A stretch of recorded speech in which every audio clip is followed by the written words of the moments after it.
बिस्मिल्लाहिर्रहमानिर्रहीम। अस्सलाम वालेकुम दोस्तों। अब्बू जान एक किस्सा सुनाया करते थे कि किसी कब्रिस्तान में एक शख्स ने रात के वक्त नश के साथ जना किया।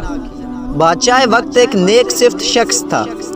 उसके ख्वाब में एक सफ़ेद पोश आदमी आया और उसे कहा कि फ़लाँ मकाम पर फ़लाँ शख्स इस गुनाह का मुर्तकिब हुआ है, और उसे हुक्म दिया कि इस जानी को फ़ौरन बादशाही दरबार में लाकर उसे मुशीर ख़ास के अहदे पर मुकर्रर किया जाए।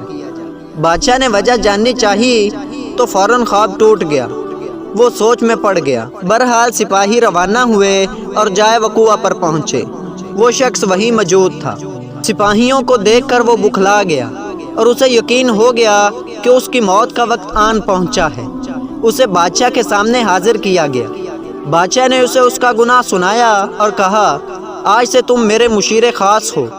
दूसरी रात बादशाह को फिर ख्वाब आया तो बादशाह ने फ़ौरन उस सफ़ेद पोश से इसकी वजह पूछी कि इस जानी के साथ ऐसा क्यों करने का कहा आपने। सफ़ेद पोश ने कहा, अल्लाह ताला को उसका गुनाह सख्त नापसंद आया। चूँकि उसकी मौत का वक्त नहीं आया था, इसलिए तुमसे कहा गया कि उसे मुशीर बना लो ताकि वो ऐश में पड़ जाए और कभी अपने गुनाह पर नादिम होकर माफ़ी ना मांग सके, क्योंकि इसकी सज़ा आखिरत में तय कर दी गई है। मरते दम तक वो ऐश में गर्क रहेगा, बल्कि खुश भी होगा कि जिस गुनाह पर उसे सज़ा देनी चाहिए थी उस गुनाह पर उसे आला ओहदा मिल गया। सो उसे गुमराही में रखना मकसद था। अब्बू उठे, मेरे सर पर हाथ रखा और कहा, बेटा, जब गुनाहों पर आसानी मिलने लगे तो समझ लेना आखिरत ख़राब हो गई और तौबा के दरवाजे बंद कर दिए गए तुम पर। मैं सुनकर हैरान रह गया। अपने गिरेबान में और आसपास निगाह दौड़ाई। क्या आज ऐसा नहीं है? बार बार गुनाहों का मौका मिलता है हमें, और कितनी आसानी से मिलता है, और कोई पकड़ नहीं होती हमारी। हम खुश हैं, ऐश में हैं। कितने ही मर्द ख़वातीन कितनी ही बार घटिया फेल के मुर्तकिब होते हैं और मर्द उसे अपनी जीत और औरत अपनी जीत का नाम देती हैं, और अगली बार एक नया शिकार होता है। पहली बार गुनाह पर दिल ज़ोर ज़ोर से धड़केगा आपका, दिमाग गैर शौरी सिग्नल देगा, एक ठीस उठेगी जहन में, जिस्म लागिर होने लगेगा, कांपने लगेगा। ये वो वक्त होगा जब ईमान झंझोड़ रहा होता है, चिल्ला रहा होता है कि दूर हटो, बाज रहो। मगर दूसरी बार ये शिद्दत कम हो जाएगी और फिर ख़त्म।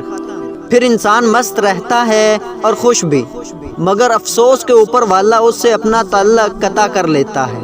गुनाह का रास्ता हमेशा हमवार होगा और आसान भी, मगर याद रखिए, सच का रास्ता दुश्वार होता है। इसमें बेशुमार तकलीफ़ें होंगी, आजमाइशें, मुसीबतें सब होंगी, मगर गुनाह का रास्ता हमेशा हमवार होगा। किसी ज़मीन में गंदम खुद ब खुद नहीं उगाई जाती है।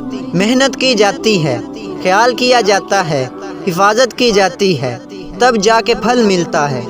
मगर किसी ज़मीन में झाड़ियाँ, गैर ज़रूरी घास फूस, कांटेदार पौधे खुद ही उगते हैं। इन पे कोई मेहनत नहीं करनी पड़ती, वो खुद ही उगती हैं और कुछ ही दिनों में पूरी ज़मीन को लपेट में लेकर उसे नकारा बना देती हैं। इस तरह बिल्कुल आपके दिल की ज़मीन है, जहाँ गुनाहों का तसव्वुरात खुद पैदा होगा और बढ़ेगा, मगर नेकियों के लिए, गुनाहों से बचने के लिए मेहनत करनी पड़ेगी, दुश्वारियों से गुजरना होगा। खुदारा इस लानत से बचें। इसमें मायूस होना कोई कमाल नहीं, बचना कमाल है, बाज रहना कमाल है। ये ईमान उठ जाने की निशानी है इस बात की कि अंधेरी कब्र में बहुत बुरा होने वाला है। तो दोस्तों, अभी तक आपने नवाब नॉलेज टीवी को सब्सक्राइब नहीं किया तो सबसे पहले सब्सक्राइब कर लें, ताकि मेरी हर नई आने वाली वीडियो सबसे पहले आप तक पहुंच सके।